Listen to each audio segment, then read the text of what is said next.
They did everything right. Perfect GPA, prestigious internships, impressive resumes, top-tier networking, a degree from one of the most respected universities in the world. And yet, they're still unemployed, or worse, sending hundreds of applications into a silence that feels increasingly familiar across the job market. Because something unusual is happening right now. Even the best candidates aren't guaranteed opportunities anymore, and that should make everyone pay attention. The myth of the guaranteed elite path. For decades, there was an unspoken assumption in the job market. If you went to a top university, doors would open automatically. Harvard, MIT, Stanford, Oxford. These names weren't just schools, they were perceived shortcuts into elite careers. Investment banks recruited directly from campuses. Tech companies competed for graduates before they even finished exams. Consulting firms treated top universities like talent pipelines. But that system depended on one thing: unlimited demand for new talent. And that assumption no longer holds. The Great Hiring Slowdown. Over the last few years, the job market has shifted in a way few students were prepared for. Companies that once expanded aggressively have slowed hiring. Some have frozen roles entirely. Others have replaced entry-level positions with automation, outsourcing, or AI tools. Even major tech firms that once competed for graduates now post fewer junior roles. Why? Because the structure of work is changing faster than the structure of education. And universities, even elite ones, are still producing graduates for a system that is no longer expanding at the same rate. The entry-level collapse. The most important shift in the job market isn't at the senior level, it's at the entry level. Traditionally, companies hired juniors for 3 reasons: to do simpler tasks, to reduce costs, to train future senior employees. But now, AI tools and automation systems can handle many of those simple tasks instantly. That creates a hidden consequence.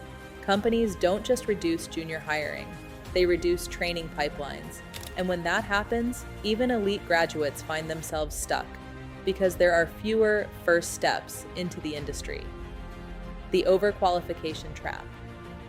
Here's a paradox emerging across industries. Companies want experience. Graduates have education, but entry-level roles increasingly demand both. So job postings begin to look like this. 2 to 4 years experience for entry-level, multiple internships required, advanced technical skills, expected industry-specific knowledge preferred. This creates what many call the overqualification trap. Graduates are too educated to be beginners, but too inexperienced to be professionals. Even Harvard graduates fall into this gap, not because they are unqualified, but because the entry point itself is narrowing. The AI effect on graduate hiring artificial intelligence didn't just change how work is done, it changed what companies expect from new hires. Tasks that once justified hiring junior analysts, assistants, or developers are now partially automated. That means fewer learning roles exist inside companies. Instead of hiring someone to learn on the job, firms now expect new hires to arrive already productive. This creates a brutal shift. Less training, more instant output expectations. Fewer chances to grow into roles. Even elite graduates feel the pressure immediately because prestige no longer compensates for lack of experience. The internship inflation problem. Another major shift is happening quietly.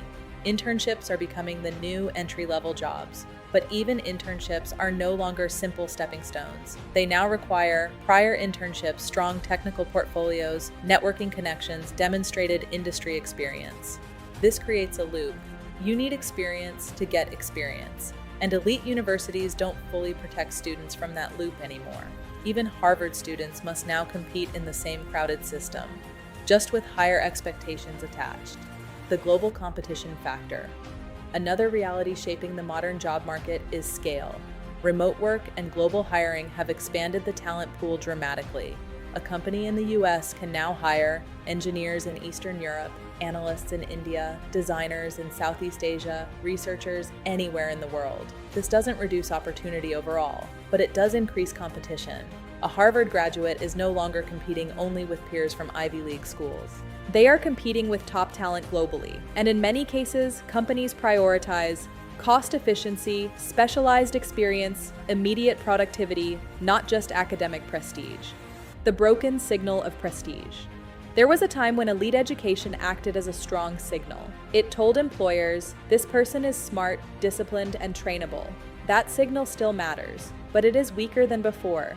Why? Because employers now have access to alternative signals: GitHub portfolios, real-world projects, freelance experience, startup contributions, AI-assisted productivity outputs. In other words, proof of work is replacing proof of education. And that shift changes everything for graduates relying on traditional prestige alone. The emotional reality. No one talks about behind every statistic is a personal experience. Students who followed every rule, who worked harder than ever, who believed effort guaranteed outcomes, now facing uncertainty they didn't expect. This creates a psychological shift: confusion, frustration, self-doubt.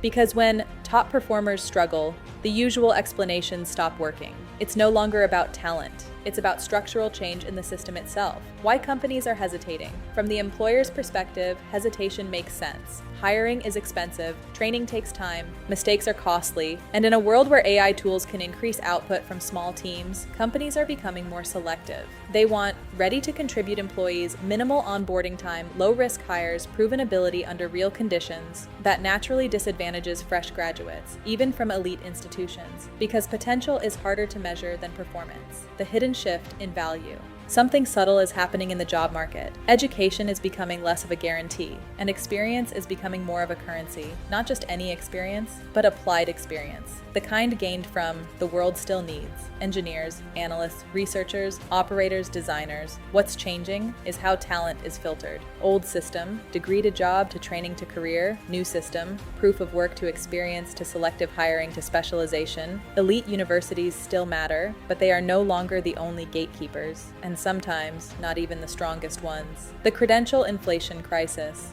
There's another reason even elite graduates are struggling. The value of credentials has changed. For decades, earning a degree from a prestigious university was relatively rare. The credential itself acted as a filter. Employers could assume that anyone who made it through a highly selective institution possessed intelligence, discipline, and potential. But modern labor markets are experiencing something economists often call credential inflation.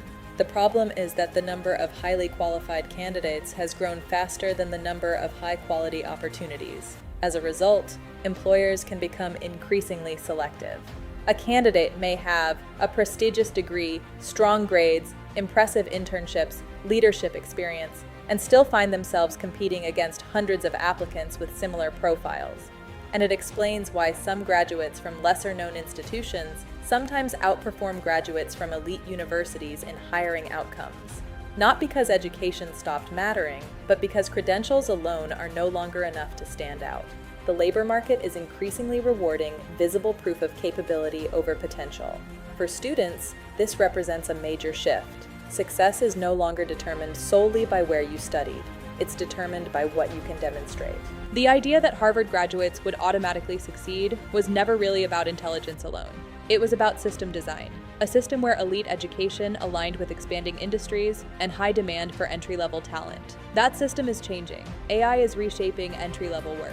Global competition is expanding the talent pool. Companies are hiring more selectively, and the traditional path from university to career is no longer guaranteed, even for the best students in the world. But this isn't the end of opportunity. It's a shift in how opportunity is accessed. The winners in this new landscape won't just be the most educated, they'll be the most adaptable, the most practical, and the most capable of turning knowledge into visible output. If you enjoyed this video, make sure to like, subscribe, and comment below.